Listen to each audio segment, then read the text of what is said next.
berdoa. Pagi hari ini kami bersama-sama berjumpa dalam link Zoom meeting ini. Kami mensyukuri kesempatan ini untuk berkoordinasi selaku tim penguji terhadap Vikaris Suhito yang diselenggarakan dalam ujian perempuan 17 Oktober 2021. Untuk itu, waktu yang singkat yang boleh Tuhan adakan memberi kepada kami tugas dan kewajiban kami, sehingga berjalan dengan baik dengan rancangan dari Tuhan. Dari awal, pertengahan hingga akhir acara ini kami serahkan kepada Tuhan yang berkenan memberi hikmat dan menuntun kami sekalian. Amin. Ya, puji nama Tuhan. Sambil menunggu Pak Ketua Tim, nanti Pak Ketum tambahkan beberapa hal yang hari ini secara singkat kita berjumpa. Yang pertama saya mau sampaikan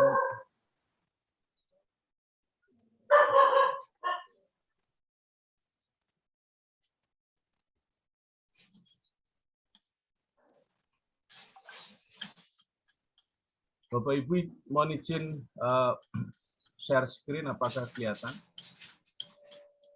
Ya, kelihatan.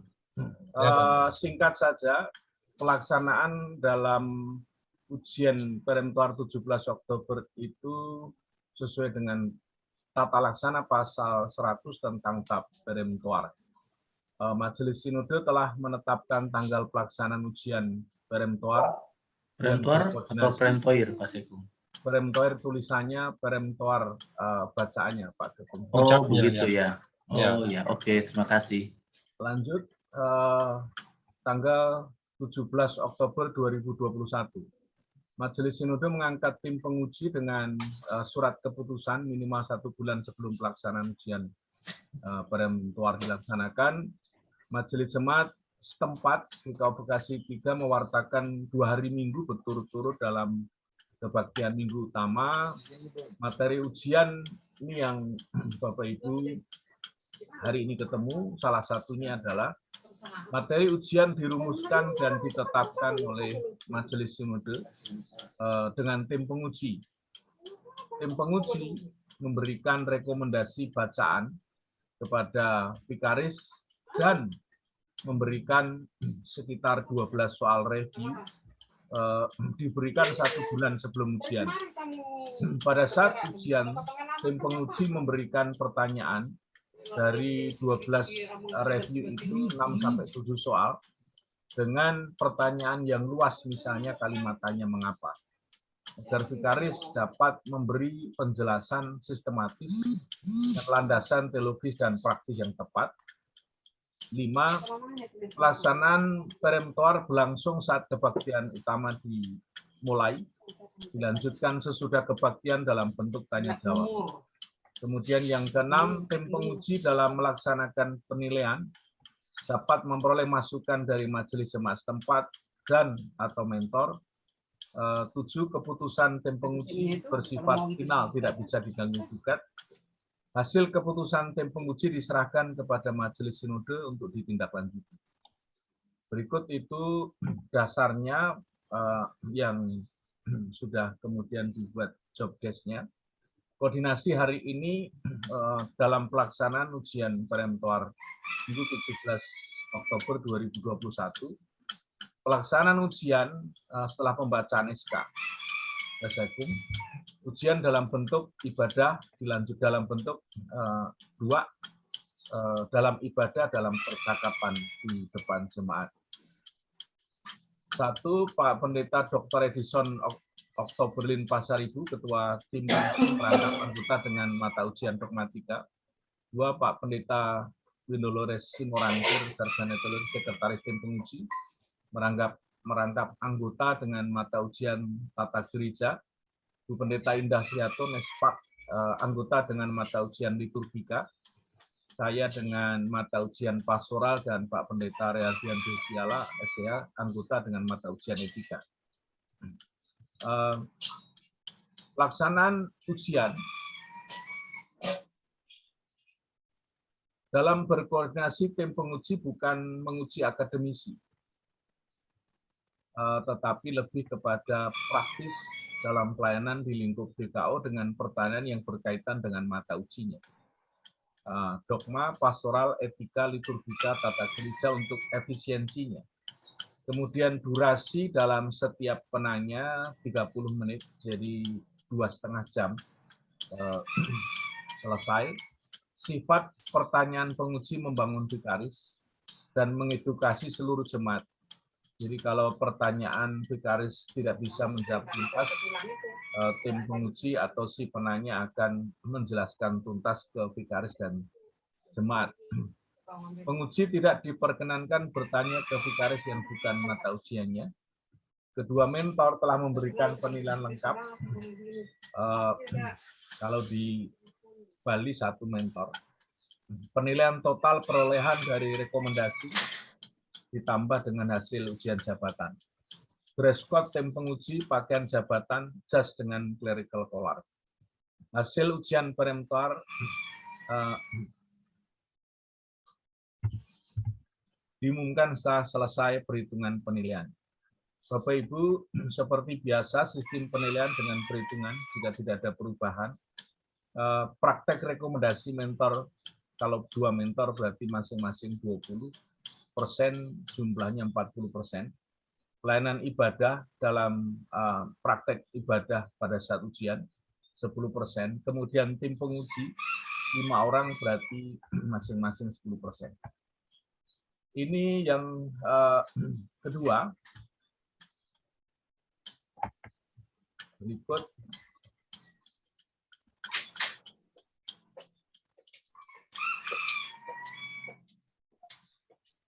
Ya, Pak Seribu udah hadir. Oh ya, puji Tuhan.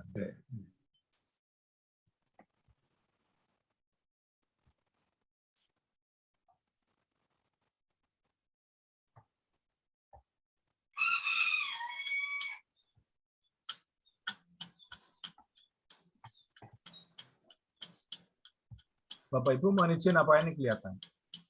Kelihatan. Ya, jadi masing-masing penguji nanti akan mendapatkan form ini hasil penilaian ujian hari Minggu 17 Oktober 2021 di Kota Bekasi 3. Ujian mata ujiannya apa, kemudian nilainya berapa, apakah ada catatan di situ, kekurangannya seperti apa, jawaban yang diharapkan seperti apa, atau kemudian kelebihannya seperti apa. Kemudian tim penguji nama jelas. Kemudian berikutnya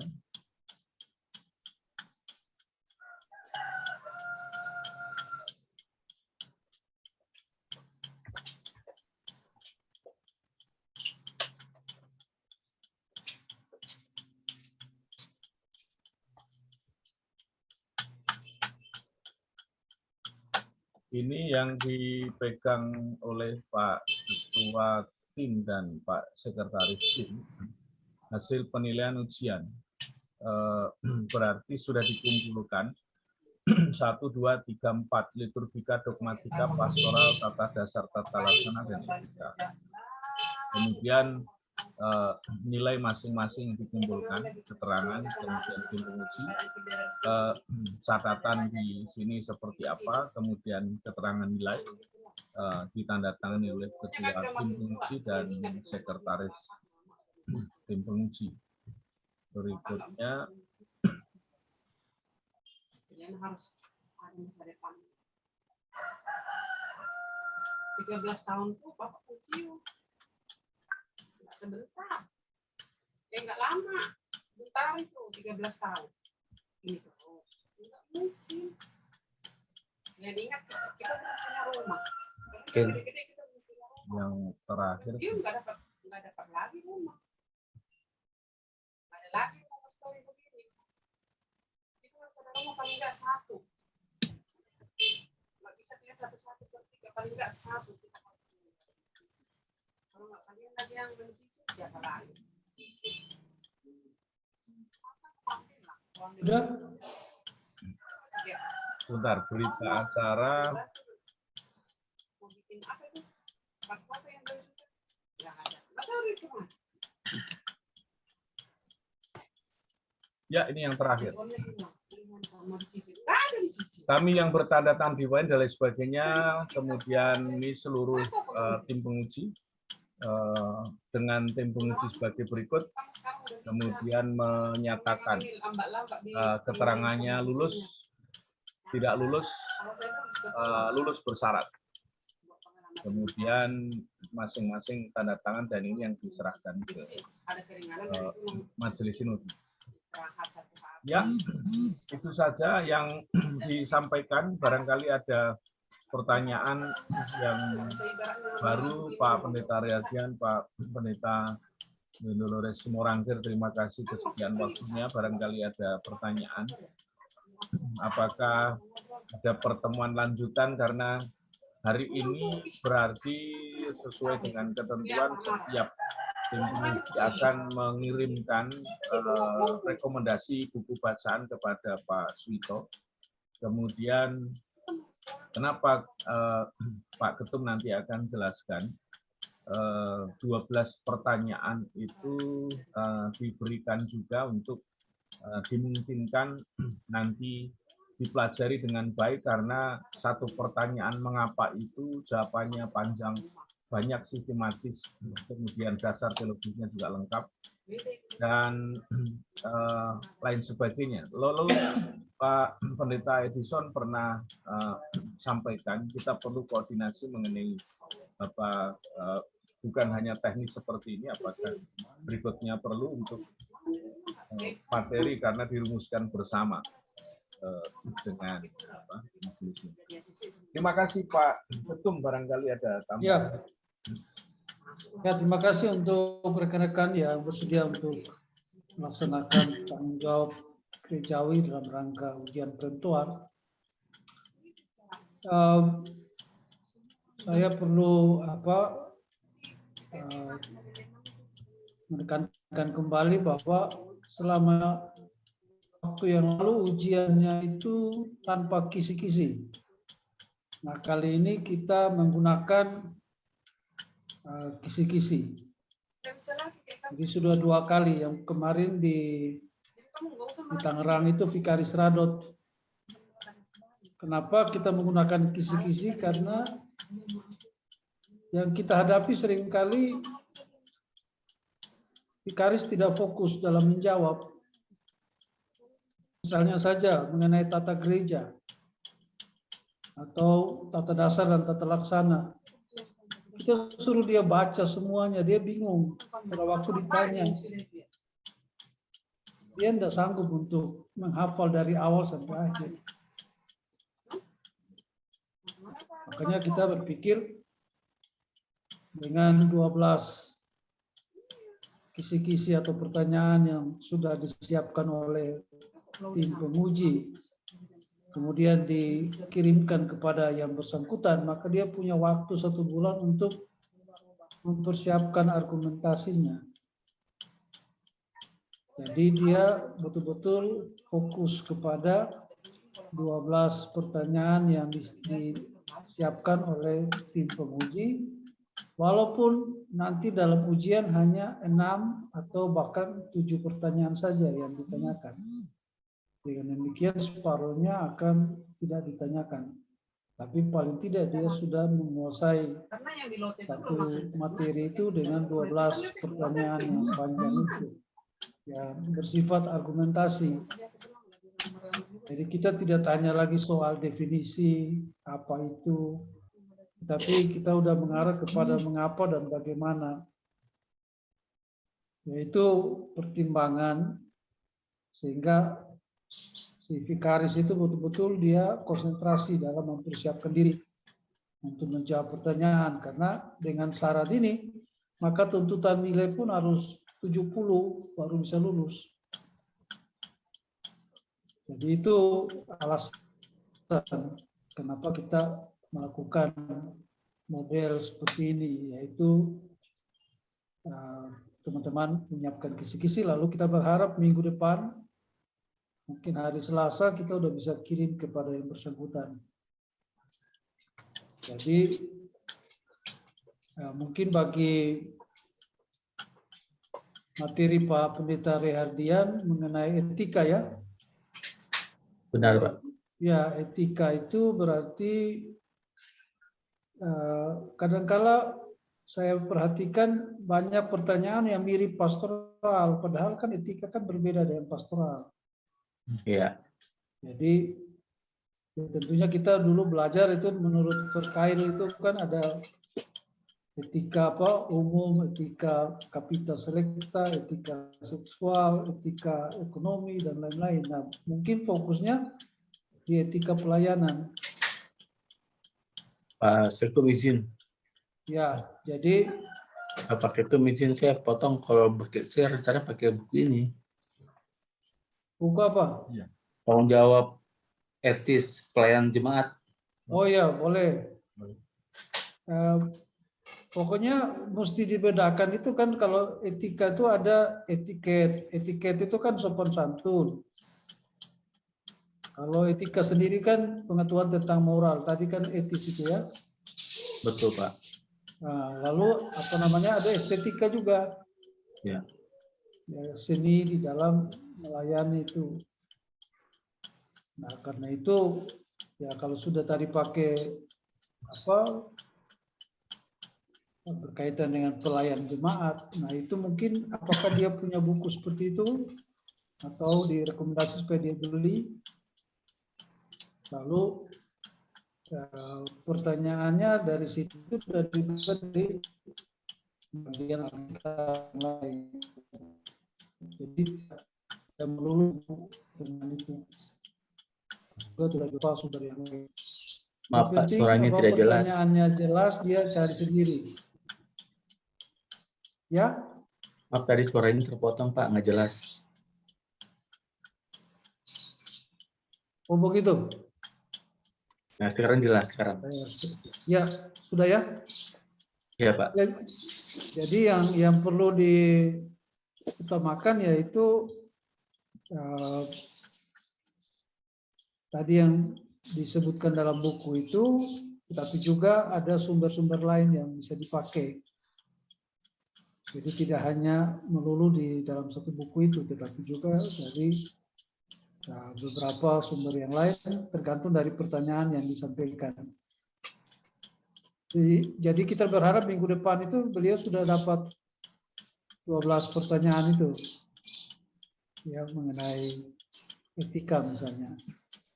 Nanti mungkin Pak Pasribu bisa tambahkan. Kemudian untuk Pak Pendeta Simorangkir, untuk tata dasar dan tata laksana mungkin dari Mukadimah. Nah, Bapak tinggal plot bagian mana yang mau ditanyakan. Ya. Jadi sumbernya hanya satu aja dari itu, tata gereja, tata dasar, tata laksana, dan Mukadimah itu. Jadi 3 itu yang menjadi fokus. Sebab kalau kita lihat juga bukunya tebal sekali itu, panjang itu. Ya. Jadi Bapak siapkan 12. Vikarisnya sudah dapat belum itu Pak tata dasarnya? Sudah tuh, sudah dikasih. Karena itu tanggung jawab dari mentor dan dari kasih 3, jadi mereka udah kasih. Bahkan bulan lalu saya juga udah ingatkan lagi. Karena dia datang ke Bekasi 3, jadi kita sudah ada briefing untuk persiapannya. Jadi yang penting Bapak sudah buat minggu depan, hari Selasa kita udah bisa kirim kepada beliau.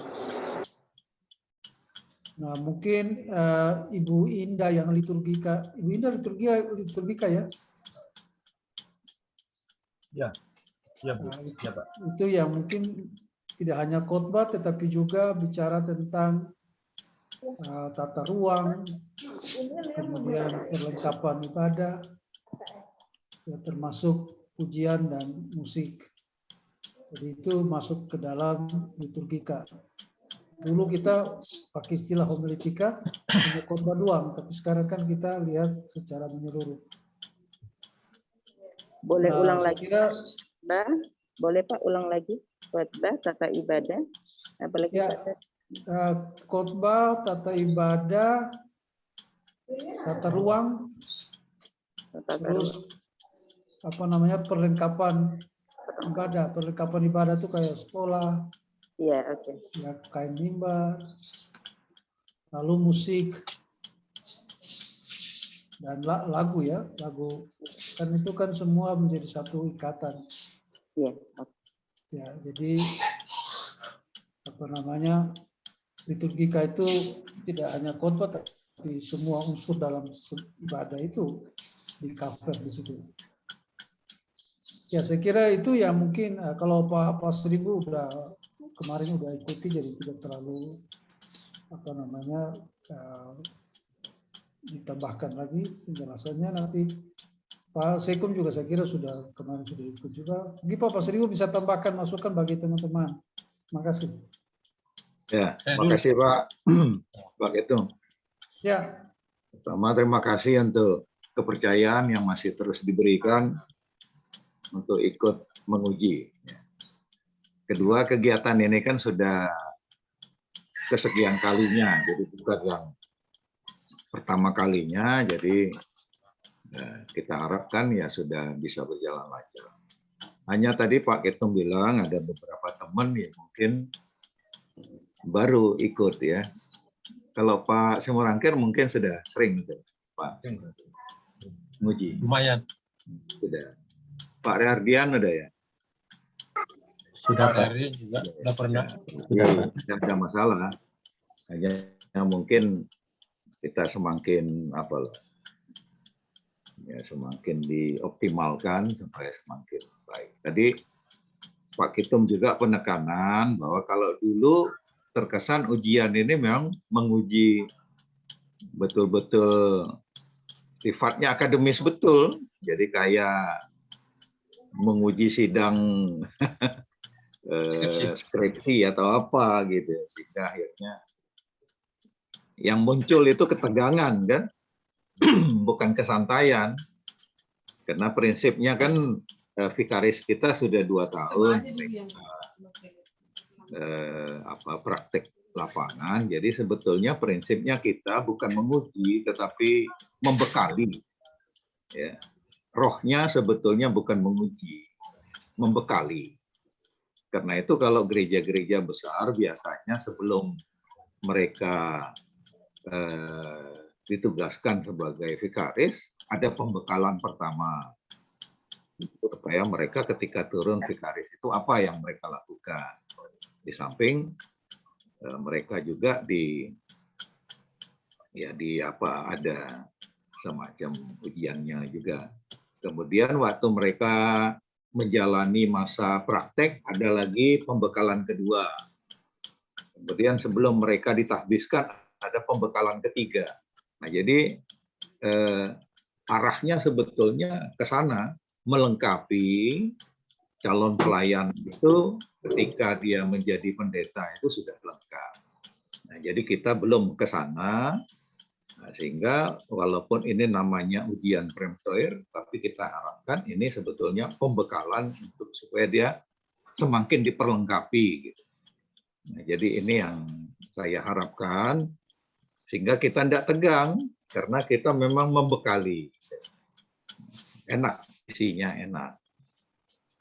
Nah, itu yang kedua. Jadi pembekalan bukan hal-hal yang akademis, tetapi praktis, dogmatis, organisatoris, dan sekaligus pasti ada nilai teologisnya juga. Nah, kemudian yang ketiga tadi yang Pak Ketum juga sampaikan, pengalaman kita ya, kadang tidak dikasih kisi-kisi, akhirnya dia mempersiapkan banyak hal, ternyata bukan itu yang ditanya. Gitu. Sehingga akhirnya kasihan. Banyak akhirnya apalagi ujiannya kan di depan jemaat yang secara terbuka dia layani, ya ini kan kita jaga juga cost kita sebagai pendeta dan calon pendeta. Karena itu isinya itu kita bantu dengan kisi-kisi supaya dia lebih siap begitu. Seperti tadi contohnya waktu tempo hari kita lihat masalah etika gitu kan. Seperti yang Pak Ketum katakan, memang Tempo hari kita lihat antara pastoral dengan etika, malahan jadi hampir sama. Akhirnya dari situ ya kita melakukan evaluasi lagi. Maka walaupun masing-masing disuruh menyiapkan kisi-kisi, tidak salah juga sebelum dikirimkan, kita juga saling melengkapi juga, gitu kan. Jangan sampai ada yang belum dimasukkan, tetapi mungkin ada yang tidak terlalu perlu dimasukkan. Tidak terlalu perlu ya nggak usah. Akhirnya kita nambah dia aja untuk jadi repot. Tetapi ada yang harus dimasukkan supaya dia siapkan ternyata belum dimasukkan. Nah, jadi tadi Pak Rehardian terutama masalah etika. Jadi ini etika pelayanan betul Pak ya. Jadi bukan etika umum, bukan etika seksual, bukan etika politik ya. Nah, tetapi betul-betul etika. Tadi Pak Rehardian tunjukkan buku ini ya, tanggung jawab etis pelayan jemaat.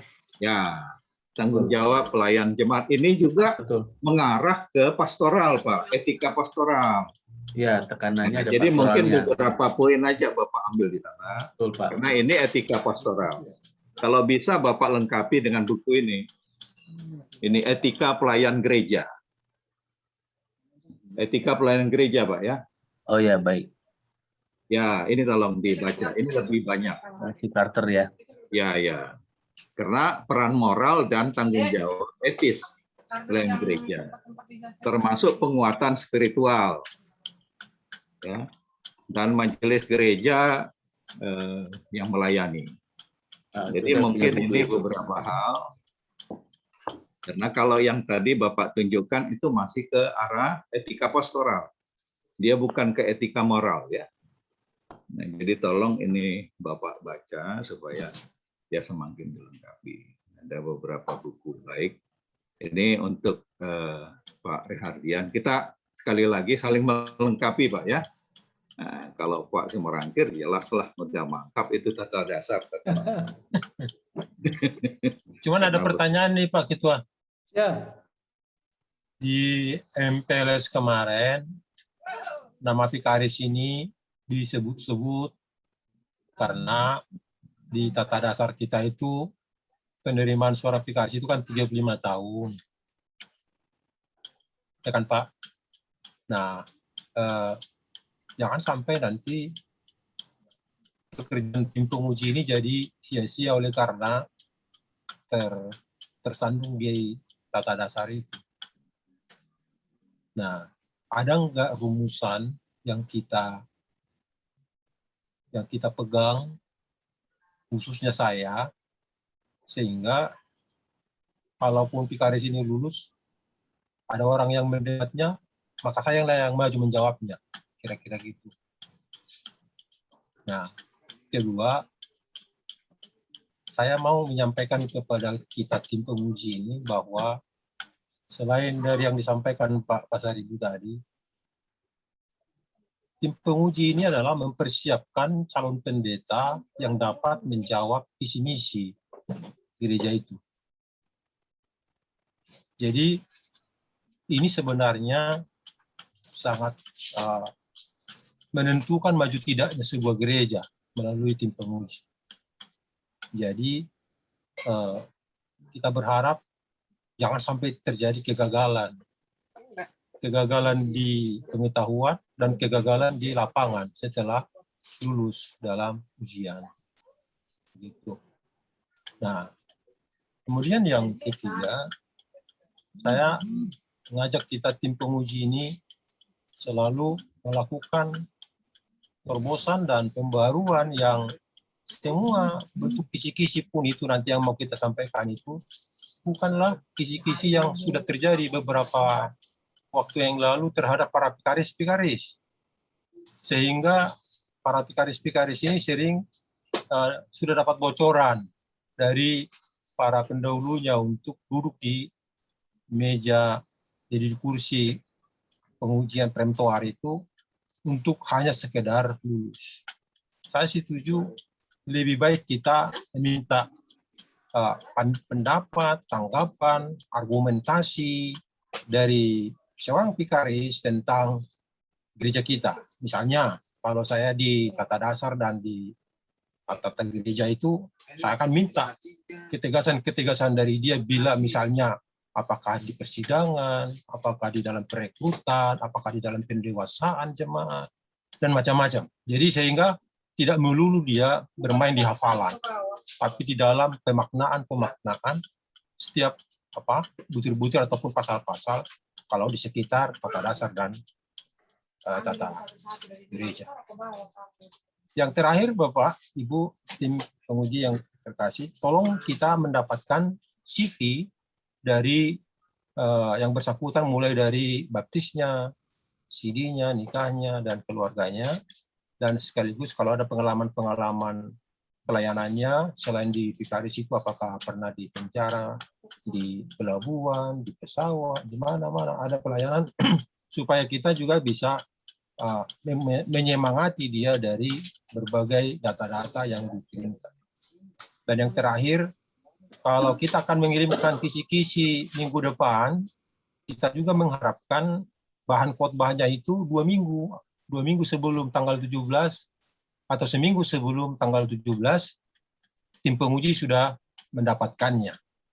Itu aja Pak Ketua dari saya. Terima kasih. Semoga lancar usaha kita dan pekerjaan ini.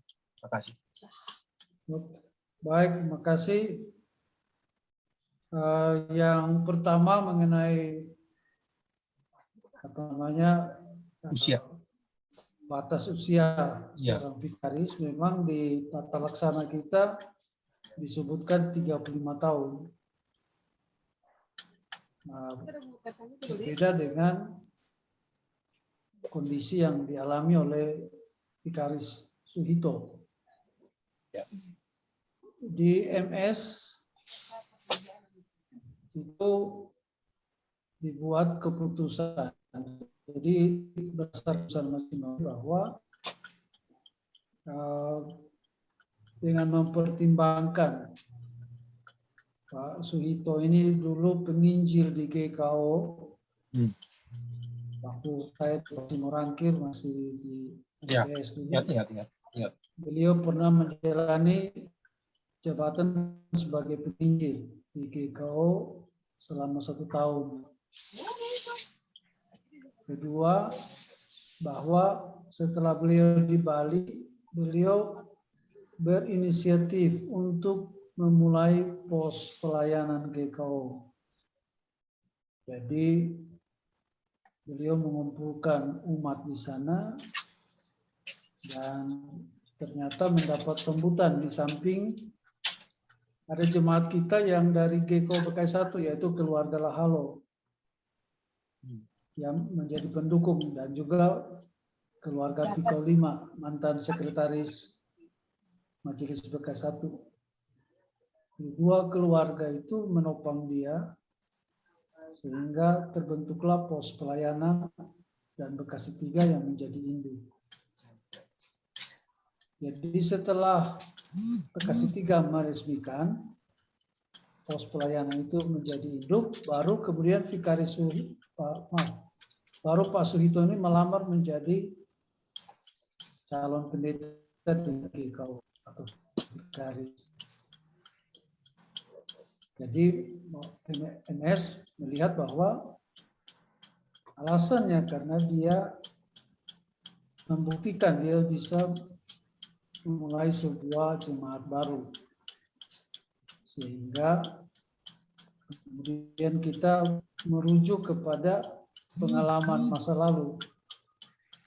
Misalnya pendeta Wanma di Sorong, almarhum, dia juga sudah menjadi pendeta udah usia 50-an tahun. Kemudian pendeta Kalimantan bersama teman-teman, mereka juga usia lebih dari 40 tahun. Itu yang disebut dengan nama, kita punya jurisprudensi bahwa bagi mereka yang bertempur di depan, mereka yang membuka pos-pos pelayanan baru, maka tidak ada salahnya kita memproses mereka menjadi calon pendeta. Kalau di Kalimantan itu dari penginjil, mereka dari penginjil langsung jadi pendeta. Nah, hanya sekarang itu karena kita tidak lagi ada klausal di tata laksana istilah penginjil. Waktu lalu kan masih ada, tapi di putusan yang baru tidak ada lagi penginjil, maka yang ada hanya vikaris. Makanya kami mengambil keputusan dia menjadi vikaris hanya dengan perlakuan khusus, yaitu tidak melihat kepada usia 35, tetapi karena dia membawa jemaat baru atau pos pelayanan, kita di dalam usia 50 tahun ini. Jadi itu merupakan keputusan Majelis Sinode atau kebijakan Majelis Sinode menafsirkan kondisi di lapangan dan dengan memperhatikan jurisprudensi bahwa pernah di GKO ada calon pendeta yang juga berusia di atas 50-an tahun, sehingga kita kemudian menetapkan beliau menjadi vikaris. Itu alasannya, Pak. Jadi kita semata-mata hanya melihat soal praktis. Begitu kira-kira, Pak. Itu yang pertama. Nah, yang kedua, kami menjamin bahwa tidak ada bocoran dari teman-teman yang sudah menjadi pendeta, yang sudah pernah diuji kepada Pak Vikaris Suhito, karena mereka juga rata-rata tidak mengenal beliau. Ya, misalnya Vikaris Radot, ya sama sekali tidak pernah bertemu dengan beliau. Jadi pertanyaan-pertanyaan yang berkaitan dengan ujian perempuan ini tidak akan bisa bocor kepada beliau. Jadi murni 100% dari tim penguji yang dia harus pelajari. Karena misalnya saja yang sama itu Pak Seribu saja, yaitu dogmatika, tapi yang lain semua berbeda.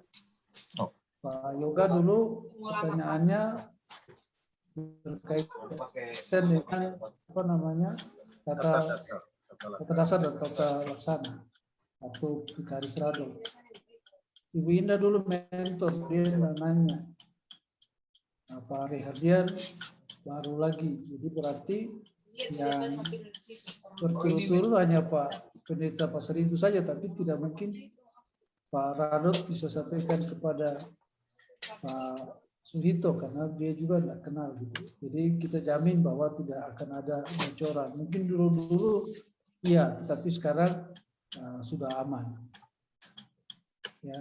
Nah, yang ketiga tadi adalah Pak Sekum bisa nanti siapkan dokumennya mengenai CV kurikulum vitainya agar dia bisa dikenal lebih baik oleh seluruh tim penguji. Dan juga kepada beliau nanti Ibu Indah yang akan berkoordinasi dengan Pak Suhito soal materi khotbah yang harus diikuti dan dikirimkan kepada semua tim penguji 2 minggu ya sebelum ujian dilaksanakan. Itu usulan dari Pak Sinawanggi. Saya kira ya soal bagaimana cara menguji ya masing-masing sudah mempersiapkan. Ya, artinya bahwa kita tetap membawa dia untuk semakin mengerti tentang apa yang menjadi tujuan dari GKO. Setuju Pak, itu semua usulannya kita bisa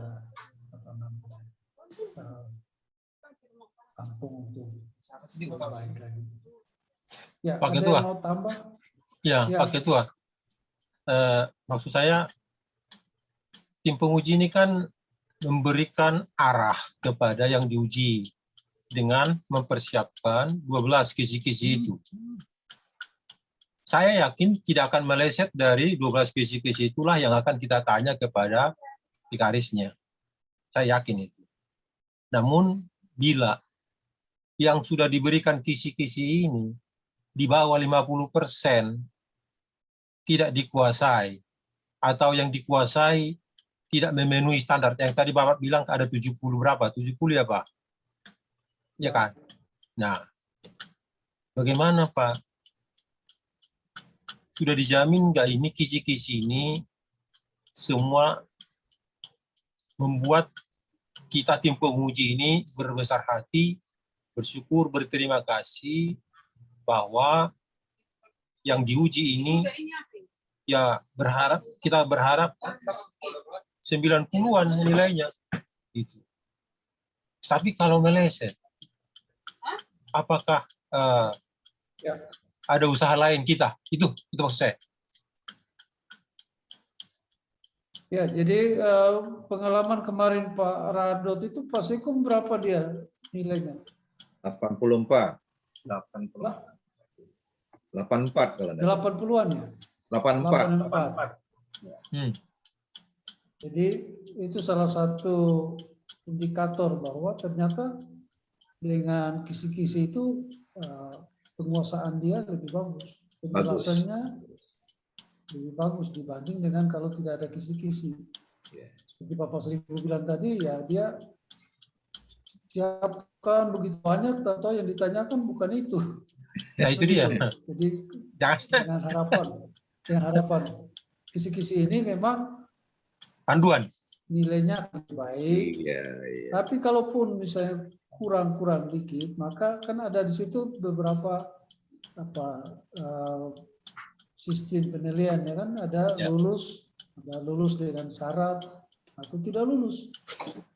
Jadi memang kalau memang tidak lulus, kita bilang tidak lulus. Kalau lulus dengan syarat berarti ada yang mungkin harus diulang, ya, atau ada tugas tambahan yang diberikan. Nah itu yang mungkin tadi Pak Semarang tanya apa jalan keluarnya. Kalau memang hanya kurang 1-2 poin saja, ya berarti kita bisa kasih dia tugas tambahan. Itu yang disebut lulus dengan syarat. Tapi kalau sampai misalnya bilang 50 saja, aduh itu udah. Itu dia. Kita angkat tangan ya, tapi ya artinya itu kan mungkin satu materi, maka dia bisa diuji ulang misalnya untuk satu materi itu. Tapi kalau empat materinya ya lulus, ya berarti kita kasih kesempatan dia mengulang yang satu itu. Begitu Pak. Oke. Terima kasih. Oke. Ya, mungkin. Oke, saya sedikit nambahin, Pak. Ya, silakan Pak. Pertanyaan Pak Simorangkir ya, itulah yang kita gumuli selama ini Pak. Ya Pak. Hingga akhirnya kita sepakat membantu teman-teman kita yang akan ujian Premtoer ini kita kasih kisi-kisi gitu. Jangan sampai akhirnya tidak bisa menjawab sama sekali gitu. Walaupun sebetulnya ya memang kalau dia sudah S1 teologi ya seharusnya memang sudah dasar-dasarnya sudah dia pegang, tapi jangan sampai akhirnya ya sudah 2-3 tahun akhirnya banyak yang lupa-lupa gitu kan, jadi kita kasih kisi-kisi. Kalau Pak Simorangkir bilang akan ada bocoran, tidak mungkin. Kisi-kisi itu hanya untuk membekali dia, mempersiapkan dirinya saja. Tapi kalau pertanyaannya nanti ya berkembang itu. Saya yang tempo hari, pertanyaan saya untuk Radu tidak mungkin lagi. Walaupun rohnya sama, gitu. Roh pertanyaan itu sama, tetapi apa yang mau kita minta dari dia itu nanti pasti pertanyaannya hal-hal yang praktis, yang relevan, yang aktual. Gitu. Jadi bukan lagi bicara tentang sejarah dogmatis dan sebagainya. Dari apa yang dia terima itu yang bisa dia kembangkan dalam jemaat. Ya, pergumulan jemaat hari ini yang berhubungan dengan dogmatis sekaligus juga dengan yang sudah ditentukan oleh GKO, itu yang kita minta penjelasan dari dia, jangan sampai keluar dari situ gitu ya. Karena banyak sekali. Tapi paling tidak umpamanya seperti saya saya berharap paling tidak 8 pokok ajaran dogmatis yang harus dia kuasai itu sebagai calon pendeta, itu harusnya ya betul-betul dia kuasai. Ya. Wajib tahu lah dia. Ya, wajib tahu. Minimal 8 itu tentang Allah, tentang manusia, Alkitab, Kristus, Roh Kudus, keselamatan, gereja, dan eskatologi. Ini harus dia kuasai betul. Kalau sampai dia tidak kuasai hal-hal itu, ya ini yang kita perlu lengkapkan. Sementara dalam ujian ini, ya pasti hal-hal yang praktis yang berkembang. Itu maksudnya tadi itu. Nah, kita evaluasi terus. Kemudian untuk visi misi ya pasti peran Pak Simorangkir lah nanti yang banyak.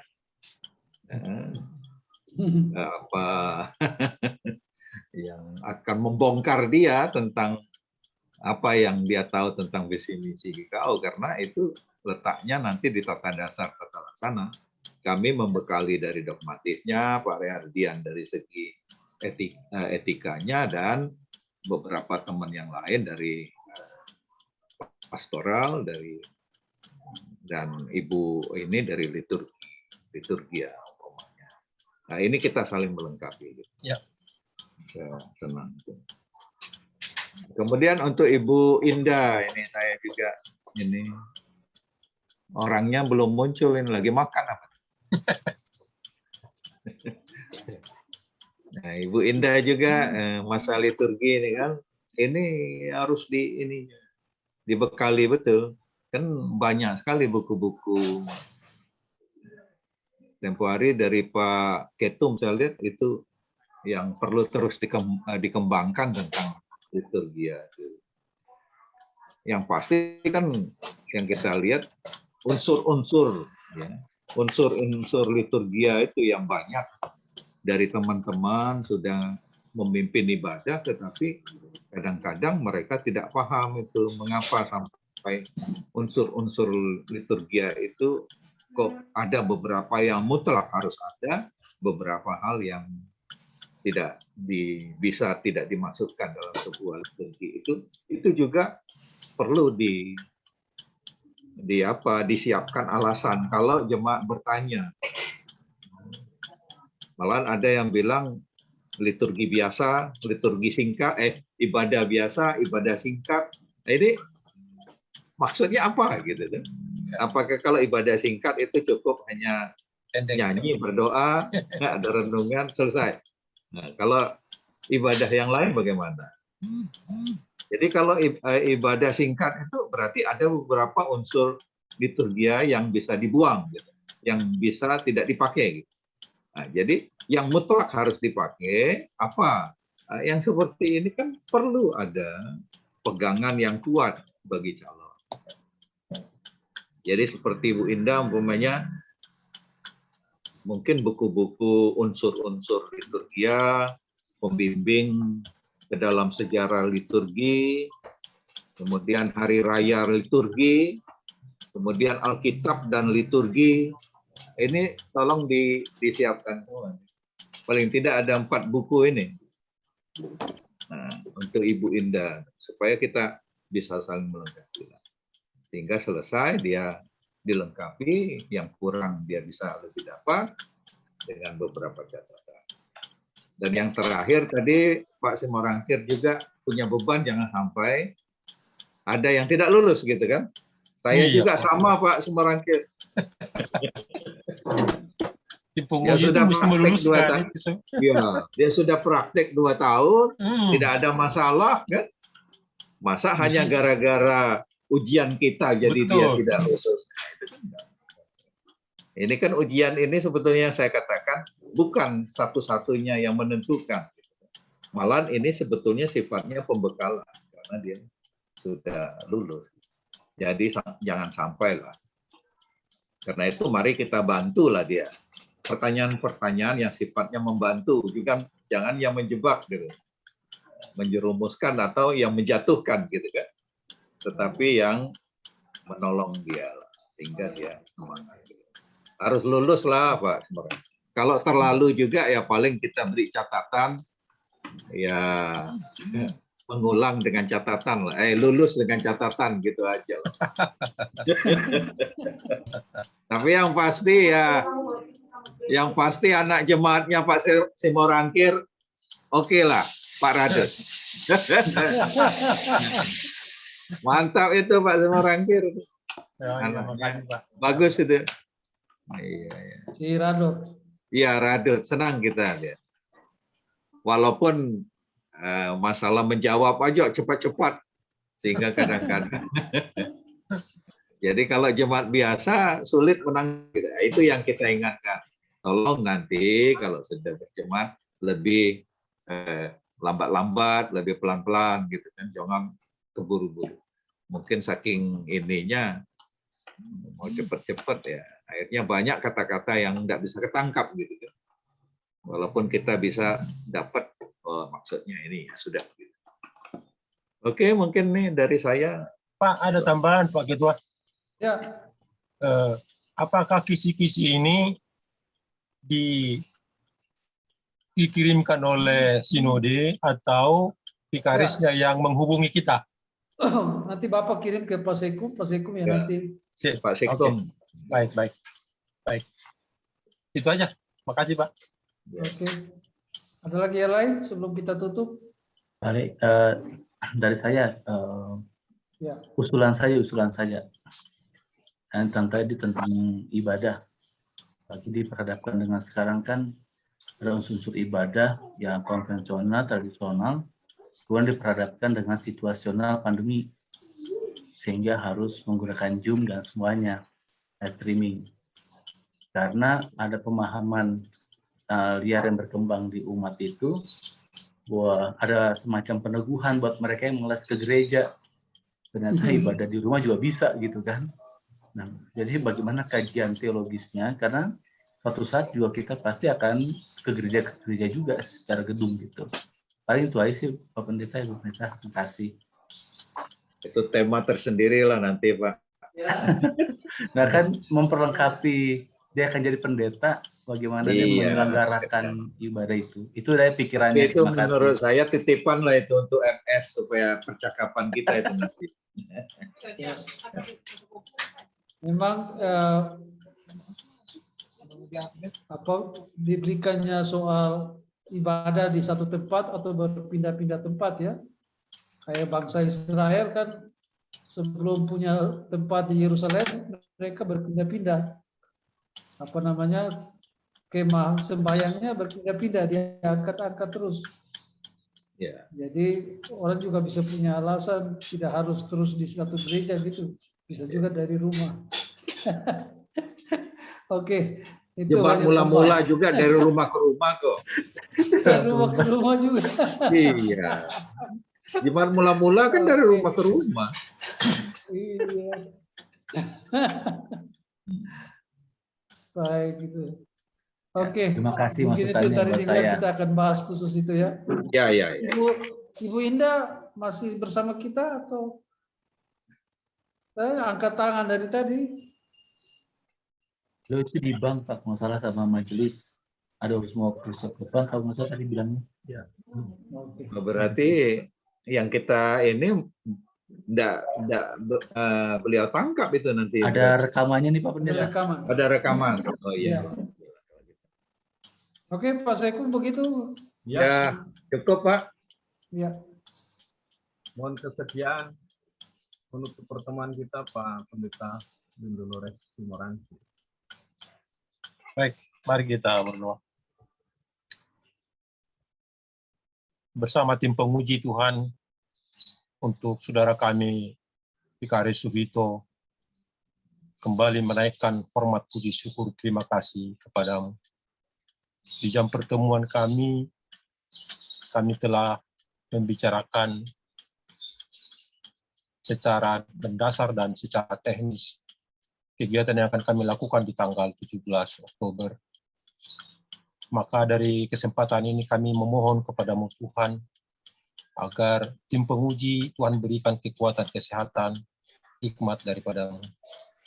Sehingga prinsip dari tim menguji ini adalah untuk membekali dan mempersiapkan seorang hamba Tuhan yang akan melayani di gereja Tuhan di GKO. Ya Tuhan, ya Allah, berkati jugalah Vikaris Suhito di tempat pelayanannya saat ini. Tuhan menolong agar dia terus mempersiapkan diri, tidak hanya sekedar mengikuti ujian perempuan, tetapi juga mempersiapkan dirinya menjadi hamba Tuhan yang selalu siap menuai jiwa-jiwa bagi kemuliaan dan bagi bertumbuhnya kerajaan Allah melalui gereja ini. Bapa yang baik, kami percaya semua yang kami sepakati hari ini, Tuhan berkati sebelumnya, sehingga pada waktu melaksanakannya, kami terus menjadi bagian dari cara Tuhan memperlengkapi tubuh Kristus, khususnya para pelayan, yang menjadi pelayan yang terdepan untuk memberikan pertumbuhan iman percaya bagi anggota tubuh Kristus. Berkati majelis sinode Tuhan yang menjadi pengarah dan yang bertanggung jawab terhadap setiap pekerjaan ini.